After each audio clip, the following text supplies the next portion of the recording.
We're out at the range, got a few guns to shoot today. Just going to have a little fun, not do anything serious. First one, buddy of mine's Model 10.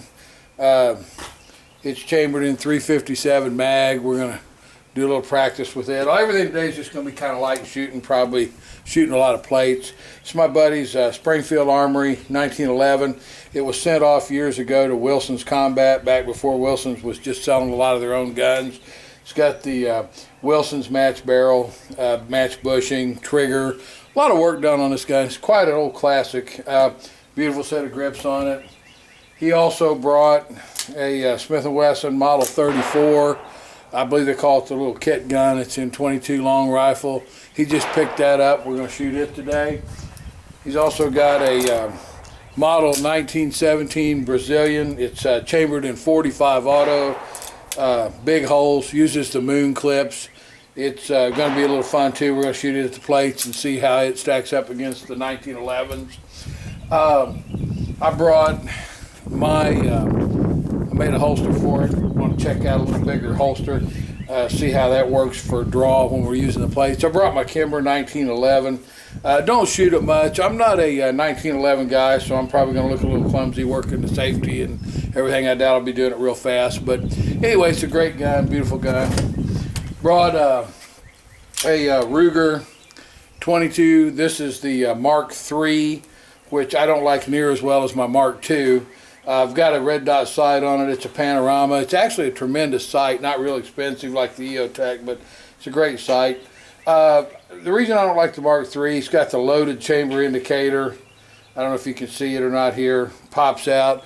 I find that to be a pain. It also has a magazine disconnect so that if the magazine's not in, you can't fire the gun. And personally, I think both of those are ridiculous. Obviously designed for lawyers instead of shooters, but nothing I can do about it. And then people have actually asked me what kind of a gun a guy could pick up if he's on a limited budget that would be a real good self-defense gun. This is a gun I picked up at a pawn shop, actually for under $200. It's a 40 caliber Star. It is the Ultrastar 40. It is single stack, so it's limited capacity. It holds 8 plus 1 in the chamber, so it's a 9-shot 40. But I have shot this gun. It's very accurate, very reliable, and like I say, very cheap. So I'm going to shoot it at the plates a little bit just so you can kind of see how it works. But little guns like this are real gems at the pawn shops. Like I say, you can pick them up. I got this gun for under 200 bucks, and it's a polymer frame. These are just things to kind of watch out for if you're on a budget. So anyway, I'm going to shut this down and get it going over at the plates. I don't know exactly where we'll start, but then I'll have this back on in a minute. This is going to be with the Ruger Mark II 22. Panorama sight, 50 yards, offhand, sitting down. There's 12 plates down there. I don't know if you can see them with the camera or not, but if not, I'll tell you how I did.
What I've got here is that Star, Ultrastar. It's the like I say, under $200 gun at the pawn shop. Is it the best gun in the world? Probably not, but you know, there's a lot of people that just can't afford a more expensive gun. This is it's double action. It does have a not only a safety but a decocker. It's all in all a pretty good gun. It's an 8-shot capacity, and I'm going to be just shooting very close at the plates, just kind of run through it, check it for reliability real quick, then we'll move down and see how it shoots on paper.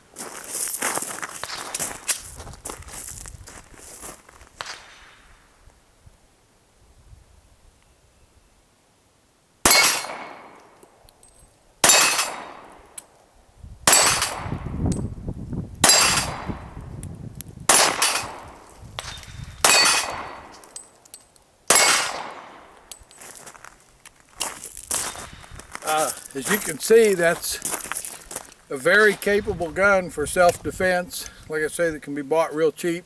I'm going to move down there and see what kind of group it'll shoot. Shut the camera off for a little bit. We'll be right back on. Down here with the regular paper target. I'm going to shoot this. I don't know if you can see me or not, but I'm going to shoot this star. Just see what kind of a group I can get at 7 yards.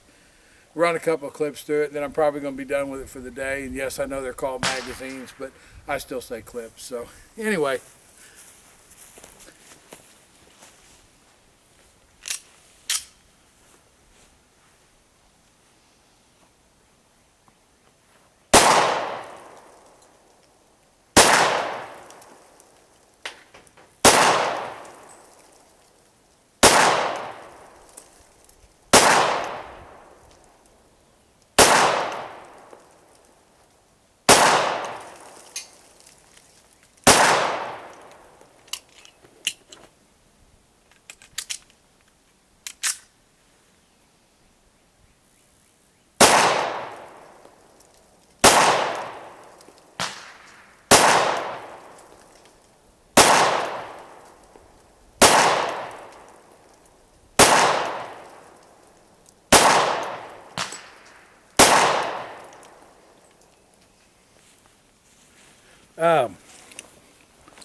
I don't know how well you can see that. Let me try to zoom in a little, go push the target down. It's not really sticking very well.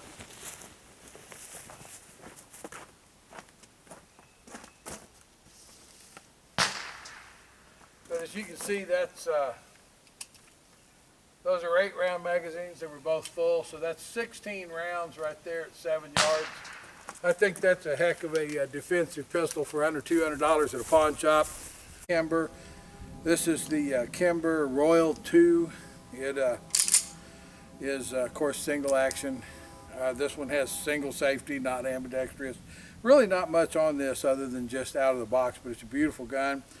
Like most of my beautiful guns, it's a safe queen. It spends more time sitting in there than it does anywhere else. That's why I like cheap guns. They're a lot easier to shoot. Chip McCormick Power Mags, 8-round magazines. I'm going to shoot this, kind of see how it stacks up against that gun that, like I said, that I bought at a pawn shop for under 200 bucks. This one was over 1,000. We'll see kind of how they compare accuracy and reliability wise, and then I'll be back with some comments later.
As you can see, that's pretty good groups. Had a little flyer there.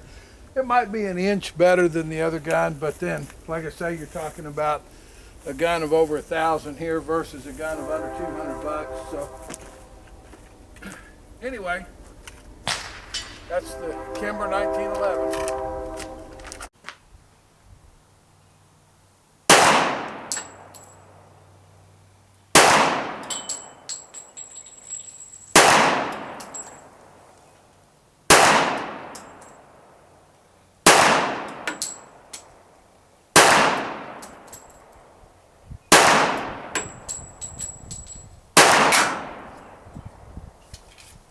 I don't know if I can do it with the zoom or not. Oh, actually, yeah.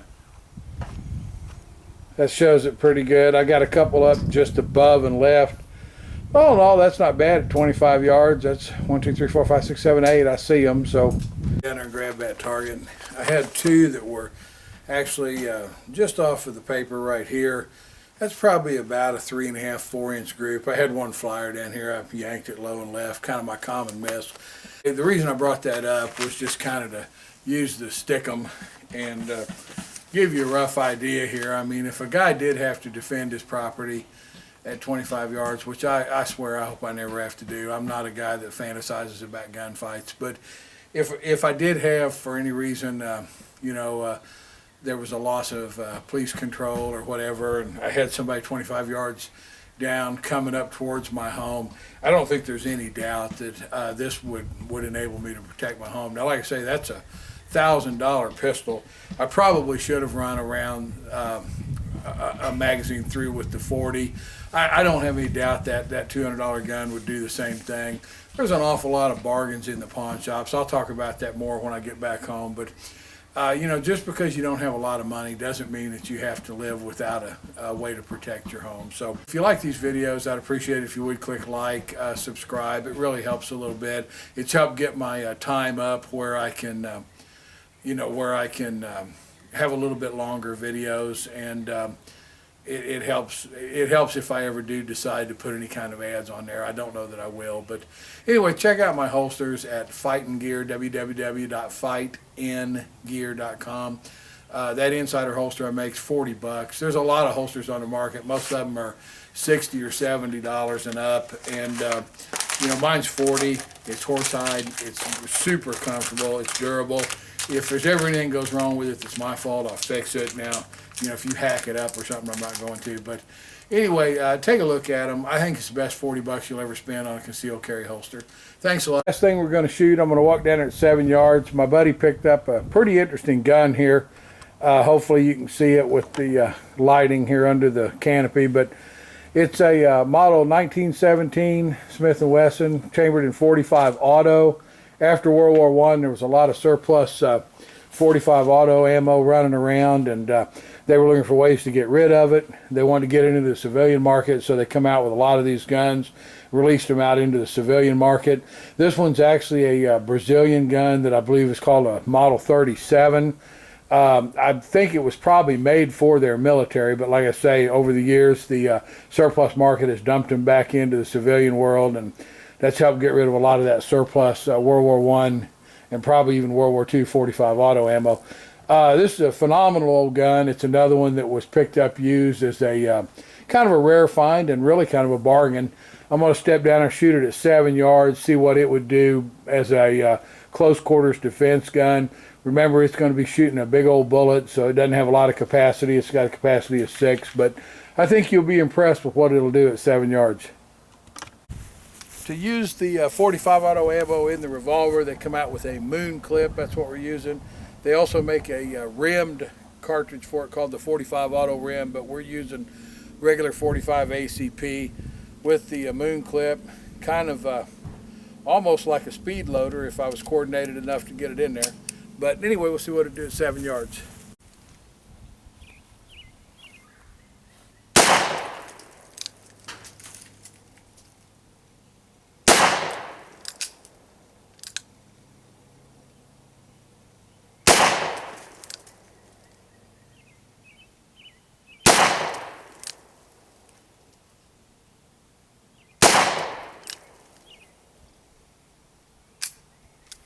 Well, that was a flinch.